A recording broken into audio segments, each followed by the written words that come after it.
What on earth is this? I stared intently at the video streaming on my phone. It was a live feed of my house. Specifically, my bedroom. An app on my phone was connected to the surveillance camera in the room. On the screen, I saw my husband and a woman together. Are they embracing? The two of them were so close, there was no way it could be excused as friendly or accidental. As I continued to watch in silence, I heard their voices. The woman said, She hasn't found out about that, has she? No! My husband replied. I'm doing exactly what you told me to. It's perfect. She's so dumb, she believes everything. The woman laughed. I can totally imagine that. After sharing a laugh, they began to get intimate and collapsed onto the bed together. I was left speechless, staring at the video in utter disbelief. Because that woman was my own sister.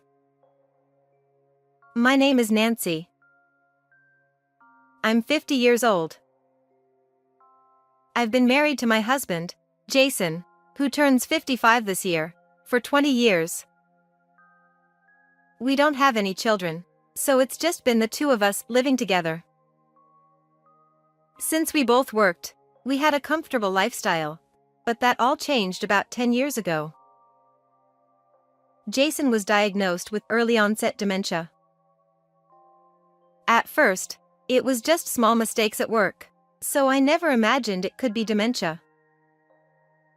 But as time went on, the mistakes became more significant. He would forget the dates of important meetings with clients or even how to do his job. Eventually, it became impossible for him to continue working. In his daily life, he started forgetting where things were, how to change clothes, and his sense of direction became so impaired that he'd bump into things constantly. There was even a time when he left a kettle on the stove and almost caused a fire. So, we turned to my sister, Amy, who runs a care facility, for advice. She recommended a hospital where Jason underwent tests, and it was there that he was diagnosed with early-onset dementia. Jason retired from work, and now we have a caregiver sent from Amy's facility who comes every other day, while he spends his days in home care. As for me, I've become the sole breadwinner, working hard every day. Nancy, how is Jason doing? It was the day Harris, our usual caregiver, came over. Amy showed up with him, as she sometimes does. Amy, you're here? Yes. He's my brother-in-law, so of course I'm worried. Ever since we started relying on Amy's facility, she's made it a point to drop by now and then before I leave for work. Since she was a child, Amy had always said, I wish I had a big brother. She's admired Jason ever since we got married, and she was more heartbroken than anyone when he was diagnosed with dementia. Despite her busy job, she checks in on us frequently, and I'm really grateful for that. Thanks to Amy and Harris, I can leave Jason at home with peace of mind and go to work. Without my income, we wouldn't be able to make ends meet, so I'm deeply thankful to both of them. That said, they can't come on weekends, so the burden of caregiving falls entirely on me. I work on weekdays, and on weekends, I'm solely responsible for Jason's care, leaving little to no time for myself. I hadn't really noticed it myself, but I must have been more exhausted than I realized. At the hospital for Jason's regular checkup, a familiar nurse immediately picked up on how worn out I was. We've known each other for nearly 10 years, so she can tell when something's off. Nancy, I know it's tough taking care of your husband, but you need to find some time to rest by yourself. She said. I know, you're right. But it's easier said than done. I replied. I could probably ask Amy or Harris for extra help if it came down to it, but I didn't want to burden them any more than I already had. The nurse suddenly brightened. Oh, I almost forgot. A new nurse just joined our hospital recently. She used to work at a dementia specialist hospital in New York. She might be able to help you out. Look, that's her over there. I looked in the direction she pointed, and to my surprise, standing there was Lauren, my best friend from our school days. Lauren noticed me too, and we both gasped in surprise before embracing each other, overjoyed at our reunion. Lauren, who had been a star on our school softball team, still had that same short, sleek hairstyle that suited her so well. She was as sharp and composed as ever. Nancy, you haven't changed a bit. She said with a smile. Neither have you, Lauren. It's so great to see you. Lauren told me that after her kids became adults, she divorced her husband and moved back to our hometown. We were excitedly making plans to catch up over tea when Jason, who had just finished his examination, was wheeled out of the consultation room. Oh, this is my husband, Jason. I guess the last time you saw him was at our wedding?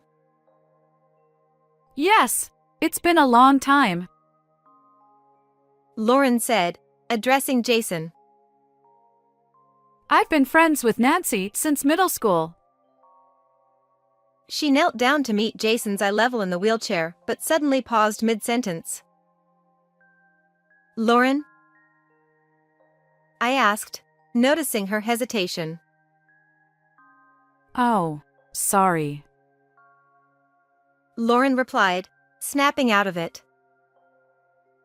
Jason, we met once at your wedding. Is that so?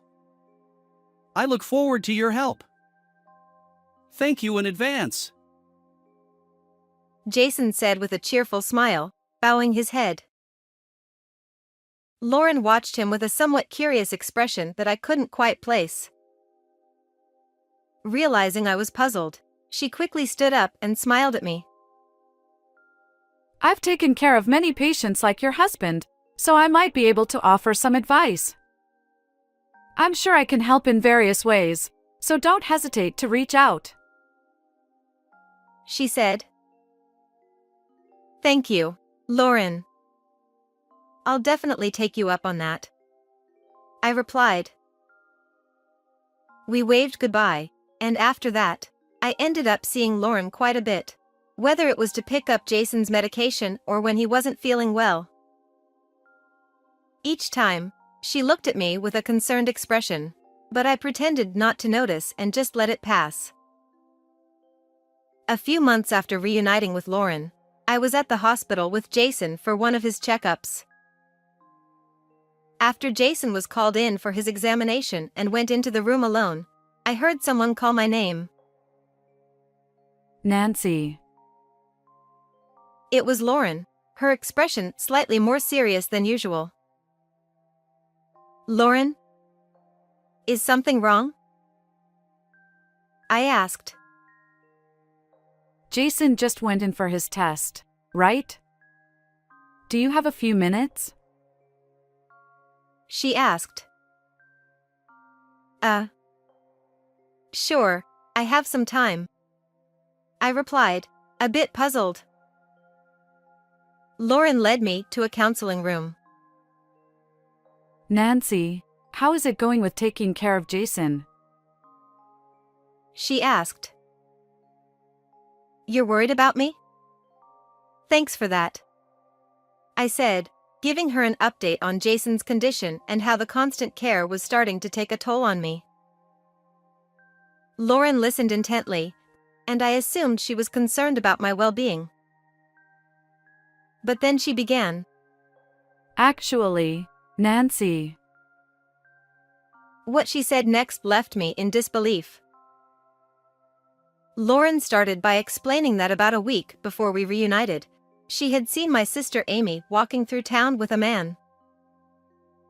While she knew Amy's face well, the man seemed vaguely familiar to her.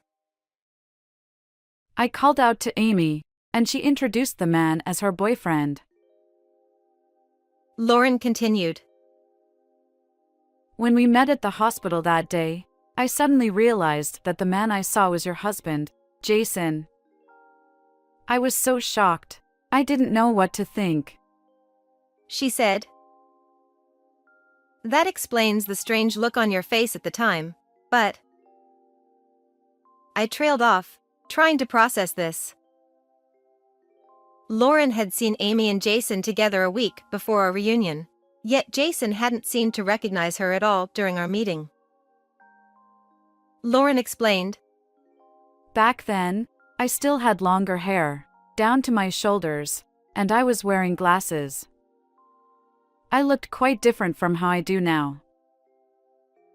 That might explain why Jason didn't recognize her, but still. There's something else that's been bothering me.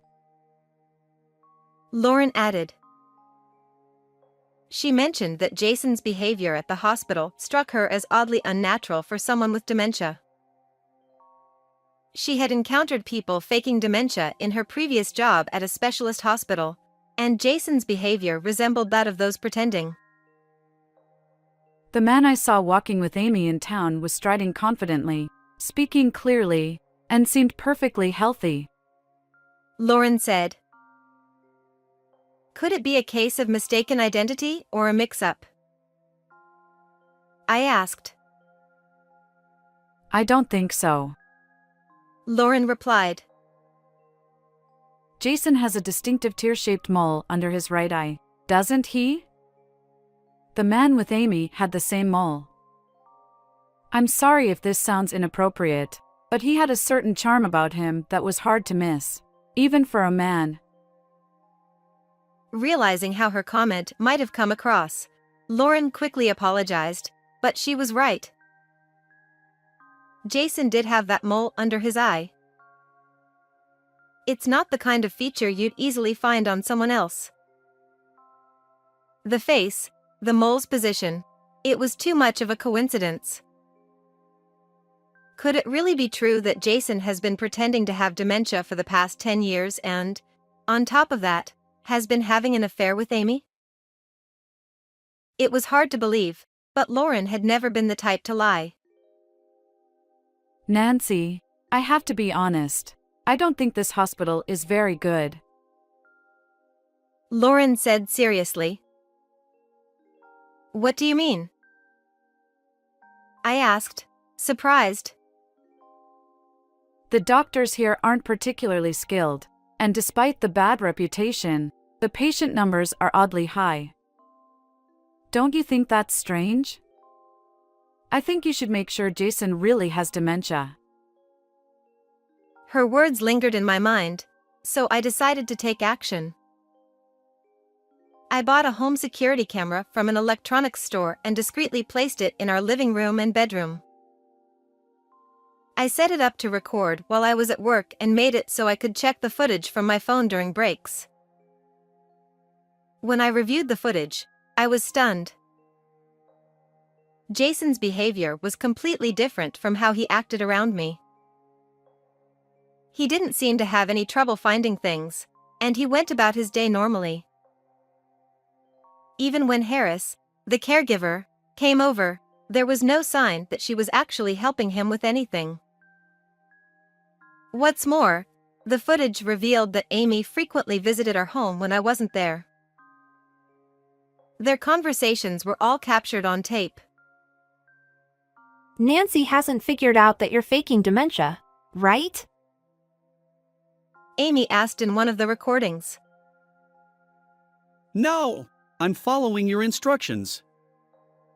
I pretend not to know the date or where things are, and it's working perfectly.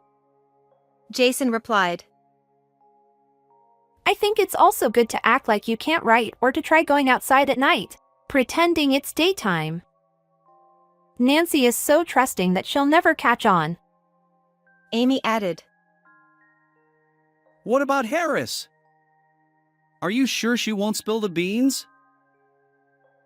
Jason asked. She's fine. She's a divorced single mother who needs the money, so I've been paying her a little extra to keep her quiet. Amy assured him. After laughing together, they headed to the bedroom, cuddling as they went. I was left speechless after watching the footage. The sister and husband I trusted had been conspiring behind my back all this time. I didn't want to believe it, but the evidence was right there. Feeling lost, I didn't know what to do with this devastating revelation. A few days later, I decided to confront Harris, the caregiver. I reached out to her, and she agreed to meet with me on Saturday. When I visited her apartment, I showed her the footage. Seeing the video, she looked defeated and began to cry, apologizing profusely. What's on this video? It's all true. I'm so sorry for deceiving you all this time. Harris confessed through her tears. She explained that she didn't have the qualifications for her job and had been struggling to find work. Amy offered her a job with exceptionally good pay, and Harris felt she had no choice but to go along with Amy's plan.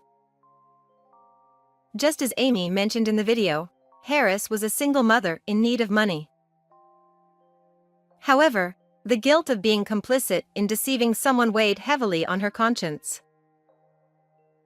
It was this guilt that ultimately led her to provide her testimony.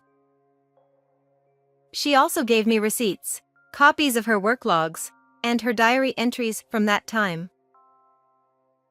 I needed the money, but that doesn't excuse what I did. I betrayed you as a person, and I'm truly, deeply sorry. Harris said, bowing her head repeatedly in apology. With the evidence and testimony Harris provided, I decided to gather more proof on my own. After speaking with a few relevant people, I consulted with a lawyer and planned to confront Jason and Amy in the act. On a typical weekday, I pretended to leave for work as usual, but instead, I waited near our home. Once Amy arrived and I was certain they were in the middle of their rendezvous, I barged into the house. They were caught red-handed, with no chance to escape. As they scrambled to cover themselves, I coldly stated, "I know everything. Jason, I heard you messed up at work and got sidelined to a dead-end position. You were so fed up with the job that you didn't want to bother anymore, didn't you?" I said, repeating what one of his colleagues had told me. Jason, looking panicked, began to confess. It wasn't my idea. Amy came up with the plan. She said I should pretend to have dementia so Nancy would take care of me. We could meet whenever she was at work. It was all Amy's idea. Harris was just there to create an alibi. Amy hired her. Jason's tone, as if he was trying to pin all the blame on Amy, made her snap. She started shouting hysterically. You've got some nerve! You were totally on board with the plan. Now you're trying to wriggle out of it by putting all the blame on me? You're a coward! Amy screamed. Shut up! You were the one who wouldn't leave me alone. I just did what you said. Jason shot back. As they stood there, stark naked, hurling insults at each other, I felt my heart grow colder. I couldn't stand to be around them any longer. That's enough. Both of you, get out. Now. I yelled. I dragged them to the living room window and threw them outside. I also tossed out their clothes and Amy's bag, then slammed the window shut. They pounded on the glass, pleading with me. Let me in! Jason yelled. Please, listen to me. Amy begged. But I ignored them, pulling the curtains closed. When they still didn't stop pounding on the glass, I sent them a message on WhatsApp. Shut up. If you don't want me to call the police, disappear. Suddenly, everything went quiet. Over the next few days, Jason and Amy kept coming to the house and bombarding me with WhatsApp messages. Fed up with their persistence, I decided to put the house on the market and move into a short-term rental.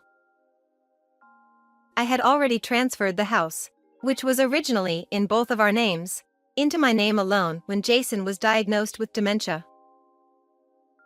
Since Jason had retired, he no longer had the means to pay the mortgage, and I figured it would be a hassle if a dementia patient had any decision-making power in the event of a crisis. So I made the change preemptively. The house sold for more than I had expected, and combined with the savings I had secretly accumulated, I was able to purchase a condo. I didn't foresee this kind of situation when I made those decisions, but looking back, I have to say, good job, me. I divorced Jason and, while I was at it, demanded a hefty amount of alimony from both him and Amy. Whether or not Jason had the ability to pay was irrelevant. It was my way of saying, this is what you both did to me. I will never forgive or forget. Now, let me share some updates I heard through the grapevine. After our divorce, Jason remarried Amy, and they now live in her house. But apparently, things aren't going well between them. I imagine they were only driven by the thrill of their illicit affair. Marriage is different. It's not just about being lovers. When you live together, the good and the bad start to surface. You have to accept, acknowledge, and sometimes turn a blind eye to those things. But for those two, who got caught up in the excitement of their affair and then hastily remarried, that's probably too much to handle. Even if they wanted to separate, they have nowhere to go. Both of their parents have passed away, and the house Jason and I lived in is long sold. Jason has no place to return to now. With no other family to rely on and no escape, they're stuck with each other. Honestly, I couldn't care less, but if I had to say it, serves them right.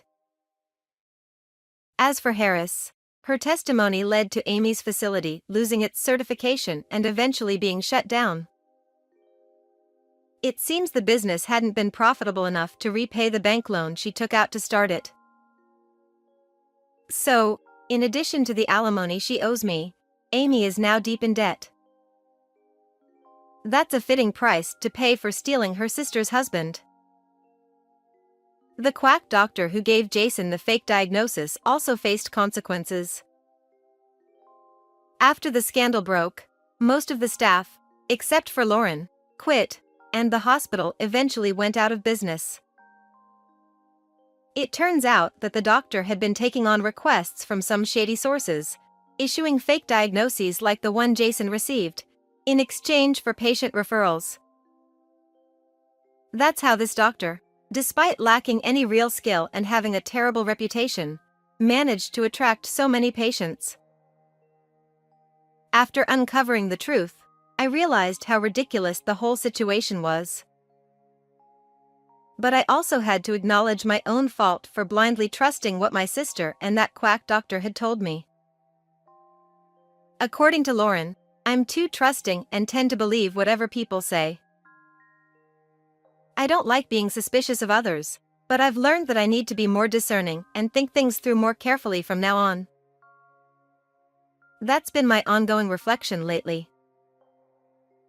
Speaking of Lauren, she recently landed a new job at a large general hospital in the neighboring town. They recognized her experience working in a New York hospital, and she's already earned the trust of her colleagues, allowing her to work freely and comfortably. Through Lauren's recommendation, Harris also started working in the hospital's cafeteria. Wow, how cute! Lauren exclaimed, her eyes lighting up at the sight of the puppy playing with a ball in front of her. This little guy is a male miniature dachshund I welcomed into my home about a month ago. He's become my precious partner, bringing me comfort and easing the fatigue after long days at work. Ever since he arrived, Lauren has been visiting my condo more often. This little one is so adorable. I just can't help coming by to see him. She says, but I know she's really coming to check on me. She'd never admit it, though. I may have lost my husband, but now I'm spending enjoyable moments with my best friend. And you know what? I think I could get used to this life, enjoying my singlehood with my close girlfriend by my side. So, how did you like this story? Don't forget to subscribe to the channel. And I'll see you in the next video.